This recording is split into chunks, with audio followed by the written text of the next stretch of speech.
Үзэгчдтэй нэрэ мэндийг хүргэе. Үзэгч та бүхэн сайхан амарцгааж байна уу? Манай мэдээллийн хөтөлбөр эхлэж байна. Анхаарлаа хандуулна уу? За, эрүүл ахуйн энгийн дадлыг эргэн байгууллага бүр хэвшүүлцгээе уриатаагаар эрүүл ахуйн 3 дадал аян хэрэгцээ.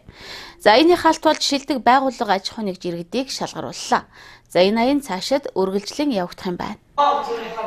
За, 2012-оос 2016 онд эрүүл ахуйн 2 дадал аян зохион байгуулж исэн бол 2017 оноос эхлэн эрүүл ахуйн 3 дадал аян болгон зарласан. За, эрүүл ахуйн 3 дадал аяныг хувь хүн айл өрх аж ахуйн нэгж байгууллагуудад гар угаах, ариун цэврийн байгууламжаа сайжруулах, мөн хогийн савнд хийх талаар мэдлэгийг түгээж идэвхжүүлэх замаар хандлага дадлыг төлөвшүүлэх хөдөлгөөн өрнөх зорилгоор зохион байгууллаа. За, энэ аянд манай аймгийн хэмжээнд үйл ажиллагаа явуулж байгаа төрийн болон хувийн хвшлийн аж ахуй нэгж байгууллага, үйлчилгээний газрууд, за тэдгээрийн ажилтан албан хаагчид айл өрх иргэд хамрагдлаа.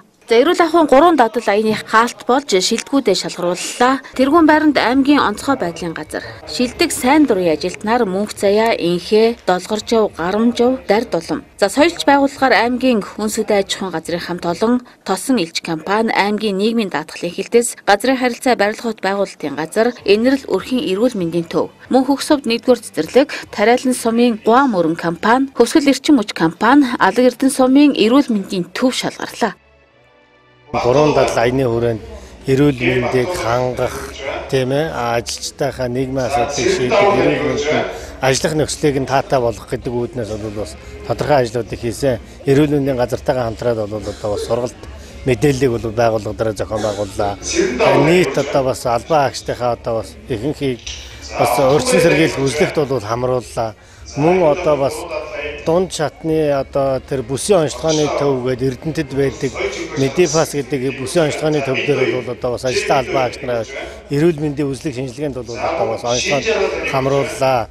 За, мөн одоо бас өөрсдийн одоо боломж нөхцөл одоо бас бид нар бол одоо байгууллага гэдэг бол өмнө нөхөн ойлтой одоо байдаг байсан. Өнөө жил бол одоо бас ажилчдынхаа одоо бас нийгмийн асуудал шийдэх хүрээндээ бол одоо бас стандартын шаардлага хангасан сорулдаг одоо бас нойлыг бол одоо бас ашиглаж одоо бас ашиглалтанд орууллаа.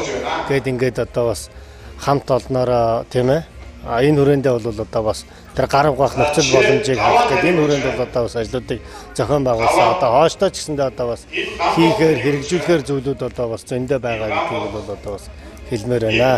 3 дадал аяны хүрээнд хариуцсан баг хороондоо айл өрхөөр одоо 3 дадал аяныхаа хүрээг танилцуулж ажилласан. Харин л олон өрх мандаа нойлохоо байгуулсан шинжилсэн. Мөн ус гарын ариун цэвэр яаж угаах вэ? Гараа яаж хэрхэн яаж угаах вэ гэдгийг дадлыг оромжээд өрхөд тавьшуулсан байгаа. Манайх энэ хүрээний хашаанда нойлын янзсан. Нойлохоо дотор тавыг өөрөөсөө ийм суултуртай болгосон, суугаад бийцсэх. Дахиад хажуу талд нь бас нөгөө нэг наслан уусаа суугаад бийцсэх тийм нүх гаргаж өгсөн.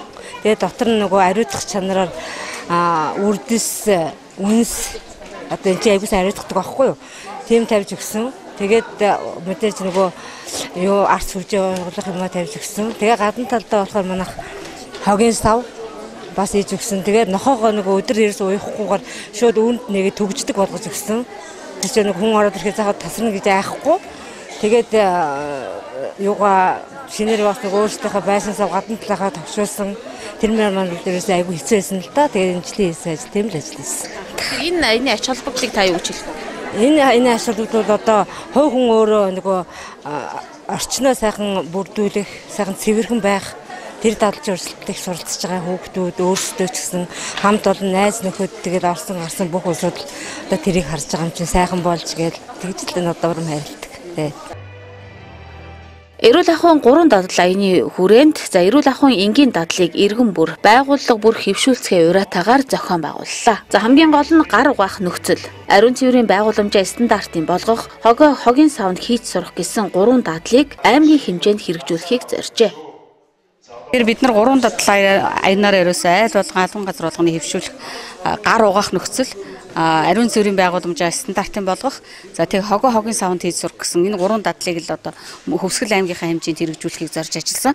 За, энэ зорилгоо биелүүлж өнөөдөр бас олон сайхан байгууллага, хамт олон айл өрх тэр итгэл сумдаас хүртэл одоо аж ахуйн нэгж байгууллагууд маань ирж өнөөдөр шагналаа авлаа. Тэгэхээр энэ үйл ажиллагааны эцсийн зорилго бол өнөөдрийн нэг шагналтай биш. Ер нь бол айл өрх болон энэ сайхан дадлыг хэвшүүлээд ингэснээрээ бид нар халдвар тус өвчнөөс гэр бүл, хувь хүн, байгууллага хамт олно сэргийлэх боломжийг бүрдүүлсэн сайхан аян болж өнөөдөр өндөрлж гинэ гэж үзэж байна. Тэгээ бид нар ямар ч хэлсэн аймгийн засаг даргын захирамжаар батлагдсан энэ 5 сарын аяныг амжилттай хэрэгжүүлж аймгийн засаг даргынхаа дэмжлэгтэйгээр бас энэ шагналын зардлын 5 сая орчим төгрөгийг гаргаж энэ өөрсдийнхөө эрүүл мэндийн төлөө анхаарал хандуулж ажилласан байгууллага хувь хүмүүрийг одоо бас ингэж урамшуулсан даа сэтгэл хангалуун байна. Тэгэхээр аян бол одоо ингэж зогсож байгаа юм биш.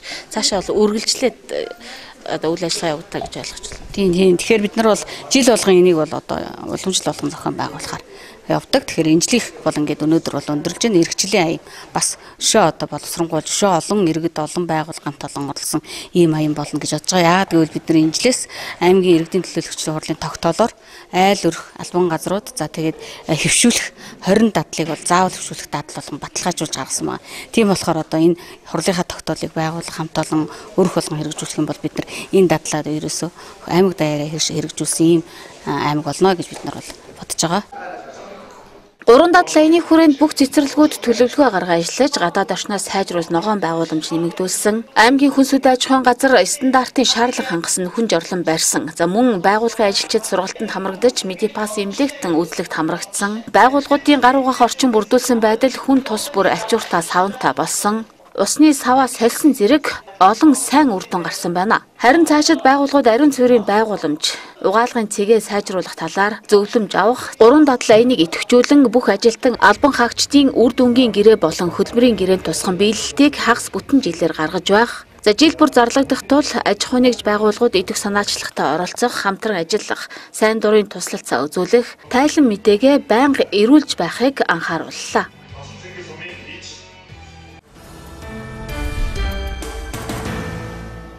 Мөрөн хотын ерөнхий боловсролын сургуулийн сурагчдын аврах шалгаруулах уран илтгэлийн анх дугаар тэмцээн өнгөрсөн амралтын өдөр зохион байгуулагдаж өндөрлөө. За энэ удаагийн уран илтгэлийн тэмцээнд ерөнхий боловсролын сургуулийн 7-оос 12 дугаар ангийн 60 орчим сурагч оролцлоо. За хүүхдүүд миний мөрөөдөл айдасгүй ирээдүйн талаар өөрсдийнхээ бодол санааг илэрхийллээ. Сургуулийн насны сурагчдын өөрийгөө илэрхийлэх, бусдад харилцах чадварыг нэмэгдүүлэх зорилгоор Мөрөн хотын аврах шалгаруулах уран илтгэлийн анх дугаар тэмцээнийг зохион байгууллаа. За энэ удаагийн уралдаанд Мөрөн хотод үйл ажиллагаа явуулж байгаа ерөнхий боловсролын сургуулийн 7-оос 12 дугаар ангийн 60 орчим хүүхэд оролцож шилдэгүүдээ шалгарууллаа. За сумын засаг даргын үйл ажиллагааны хөтөлбөр 5 дэвтэлбэр тусган хэрэгжүүлж ажиллаж байна Мөрөн сумын засаг даргын хамгаалалт газраас. За энэ 5 дэвтэлбэрийн нэг нь бол мэдээж оюунлаг мөрөн дэвтэлбэрийг гэж хэрэгжүүлж эхэлж ажиллаж байна. За оюунлаг мөрөн хөтөлбөрийн хүрээнд бол ерөнхий боловсролын сургуулийн сурагчид руу чиглэсэн боловсролын чиглэл рүү чиглэсэн олон үйл ажиллагааны хэрэгжүүлж ажиллаж байгаа. Үүнийхээ хүрээнд бол ерөнхий боловсролын сургуулийн сурагчдын донд гэрэлт ирээдүйг хамтаа бүтээцгээе анх дугаар уран илтгэлийн тэмцээнийг бас Мөрөн хотын аврах шалгаруулах нэртэйгээр зохион байгуулж байна.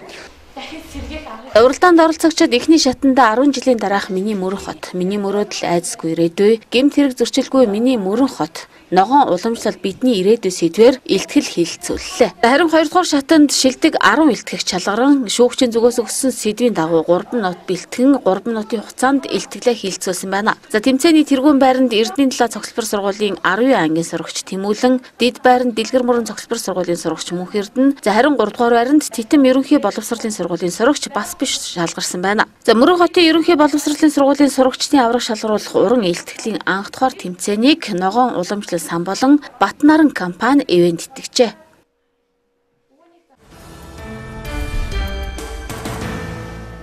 Анхаарлаа хандуулж байгаа үзэгч та бүхэндээ баярлалаа. Дараагийн мэдээ хүргэе. Цаас амьлуулагч залуу уран бүтээлч Ариун Болд цаас амьлах уу анхны бие даасан үзэсгэлэнгээ гаргалаа. За тэрээр 14 жилийн өмнөөс цаасаар урлал хийж эхэлсэн байна.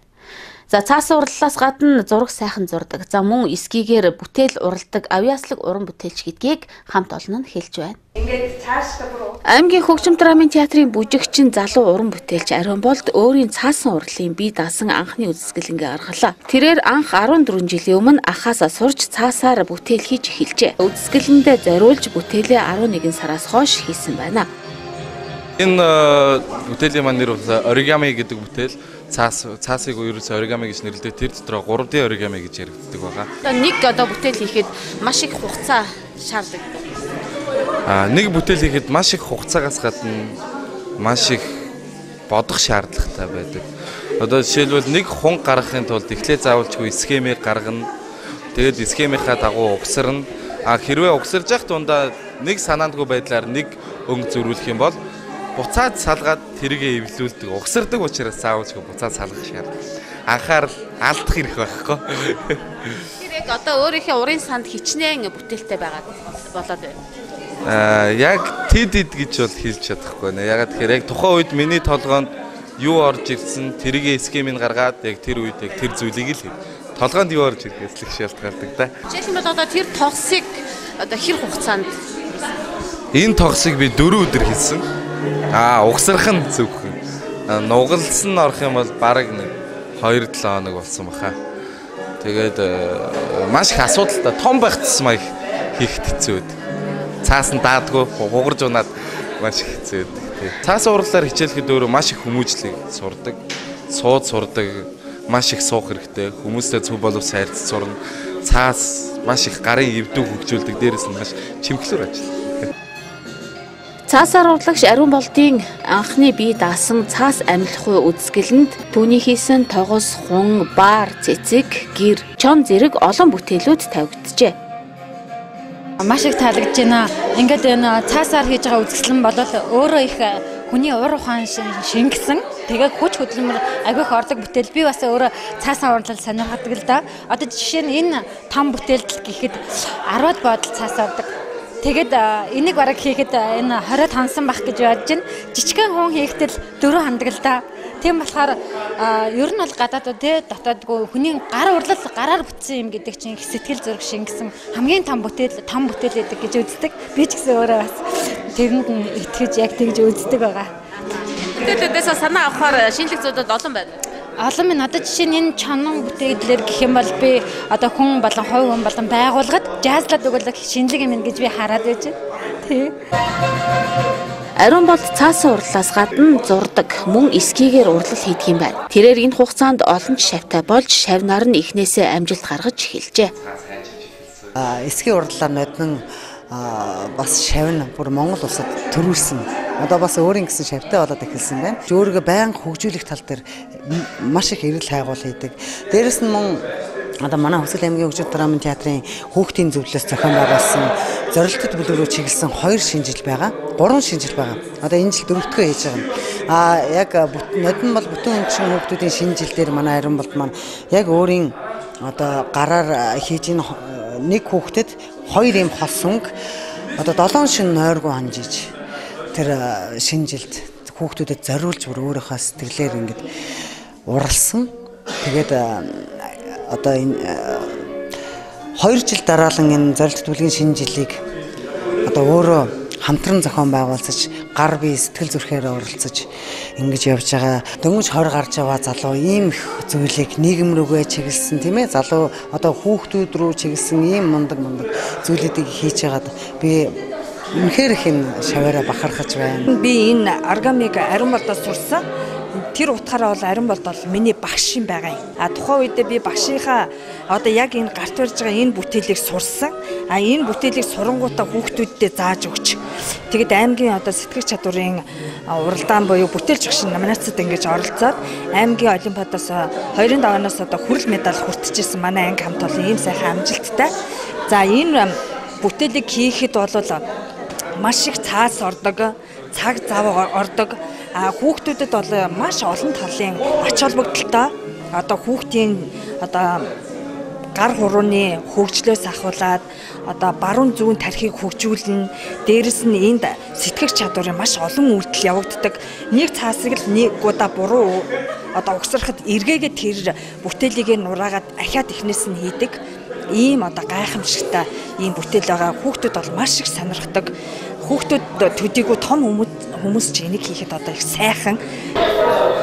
Тэрээр завгүй ажилтаач цаасаар урлал хийх маш их хоббитой учраас дасгалынхаа дараа мөн ажлаа тараад оройн цагаар бүтээлээ хийдэг гэлээ. Зургийн бүтээлч хүн бүр өөрийн гэсэн зорилготой байдаг. Ариун болдын хувьд ч нэртэй бүжигчин болохоос гадна цаасан урлалаараа илүү олон бүтээл хийхийг хүсдэг гэлээ.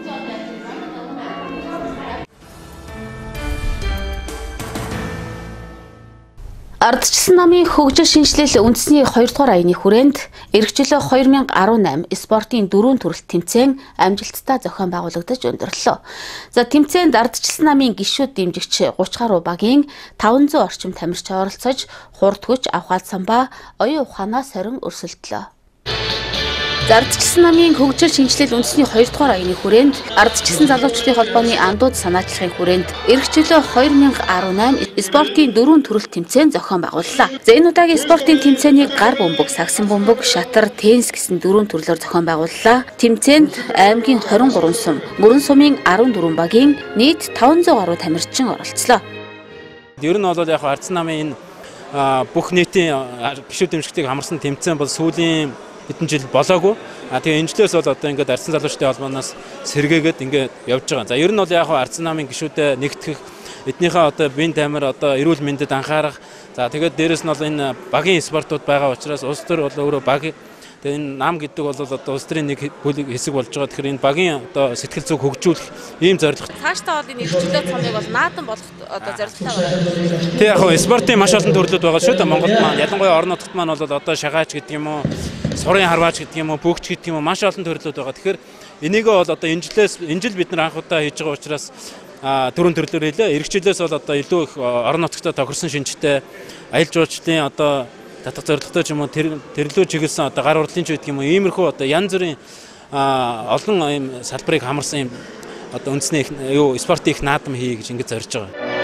Эрхчлөө 2018 тэмцээний сагсан бөмбөгийн төрөлд мөрөн сумын 8 дугаар багийн баг тамирчид тэргүүн байр, харин 2 дугаар байранд мөрөн сумын 13 дугаар багийн тамирчид, за 3 дугаар байранд Баян зүрх сумын тамирчид тус шалгарлаа. За харин гар бөмбөгийн тэмцээнд аваргаар Эрдэнэ булган сумын баг тамирчид шалгарсан бол 2 дугаар байранд Их уул сумын баг тамирчид, харин 3 дугаар байранд Чанман өндөр сумын баг тамирчид тус байр эзэлж шилдэг гар бөмбөгчд гэдгээ харуулж чадлаа. Шатрын тэмцээнд эрэгтэйчүүдээс тэргүүн байрыг нар мандах эзэлсэн бол эмэгтэйчүүдээс Баян зүрхийн мөн эзэллээ. За харин ширээний теннисний тэмцээнд эрэгтэй төрөлд тэргүүн байрыг мөрөн сумын 7 дугаар багийн Нямбат. За харин эмэгтэйчүүдээс Чанман өндөр сумын Амар жаргал нар эзэллээ.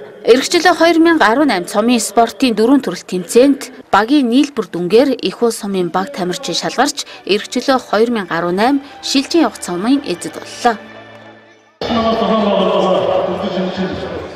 Үндэсний аяны хүн андуун лигийн үеийн зохион байгуулсан эрхчлөө цом 2018 спортын наадмууд амжилттай өндөрлөд шагнал гаргаж байна. Энэ тэмцээнд анхаарал санал баг тамирчтай баян хүргэе. Эрхчлөө цом 2018 энэ цомын тэмцээний жил олон зохион байгуулалт шийдсэн байгаа. Дараагийн тэмцээнд сумууд маань, мөрөн сумын багууд маань баг тамирчтай ихтэй орцсон бас таалагдсан шээ. За хөгжил шинжилэл үндэсний 2 дугаар аяны хүрээнд бүтэн одоо 3 өдрийн турш зохион байгуулагдсан эрхчлөө цом 2018 цомын төлөө одоо тэмцээнд амжилттай оролцсон нийт одоо баг тамирчидаа их хуучуудын нэрийн өмнөөс шинэ сэтгэлийн талархал илэрхийлж спортын өндөр амжилтыг одоо хүсэж байна. За их хуучууд одоо бүх төрөл дээр медалийн болон одоо өргөмжлийн эзэд тодорсон. За нийлбэр дүнгээр одоо бид нэр энэ одоо сайхан цомын эзэн боллоо. Их хуучуудаа баярлалаа. Их хуучууд үнэхээр хүчтэй шүү гэж хэлье. Бодиодын тойрог тэмцээнд алт аймгаар алт хоёр хос хоёр алт авлаа. Сэтгэл өндөр байна. Дагууд их сайн байна. Сэтгэл өндөрлөө. Манай Эрдэнэ булган сум бол ер нь бол бодиод тоглох хүмүүс ихтэй байнгын сум орногт заалан тоглодог. Энэ тэмцээнд бол сая нэг сайн бэлтгэл хийгээд 2 хоногийн бэлтгэл хийгээд оролцсон. Ирэх жилийнхэн сайн бэлтгэл хийж байгаад оролцсон улам их амжилт гаргахыг хичээнэ. За энэ тэмцээнийг зохион байгуулагчдын зүгээс жил бүр уламжлалт болгон явуулахын зэрэгцээ өргөжүүлэн урлаг спортын наадам болгон зохион байгуулахаар болсон байна.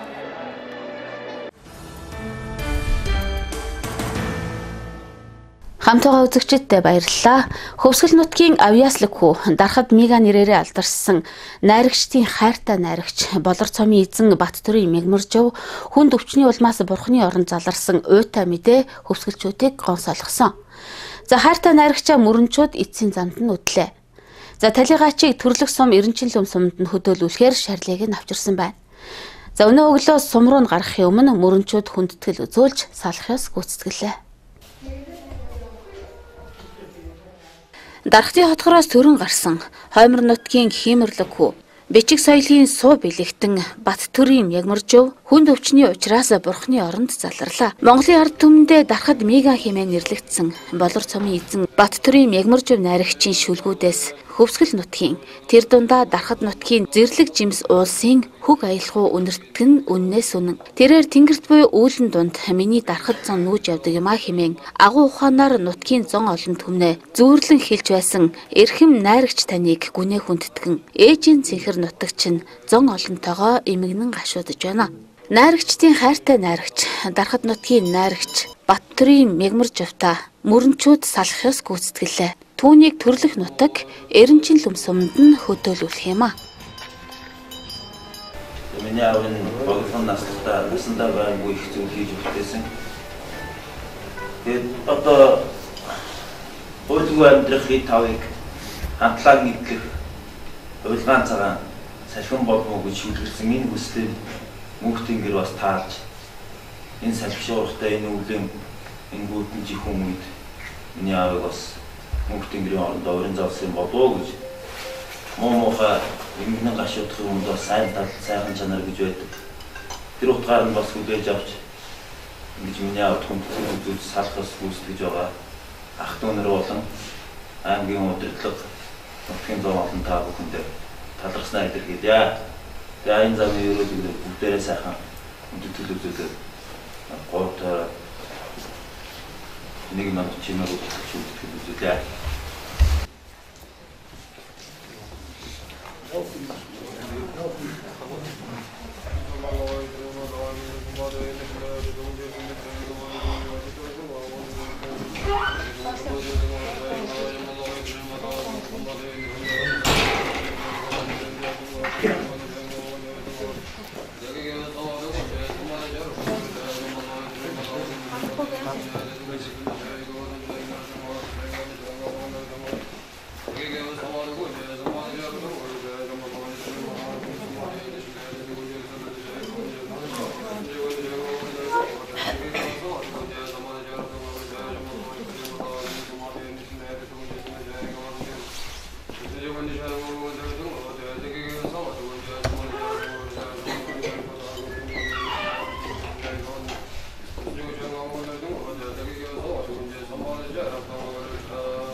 Бид үзэгч та бүхэндээ Тэнгэрийн цаг мэдээллийн хөтөлбөрөөр хүргэлээ. Анхаарлаа хандуус үзэгч та бүхэндээ баярлалаа.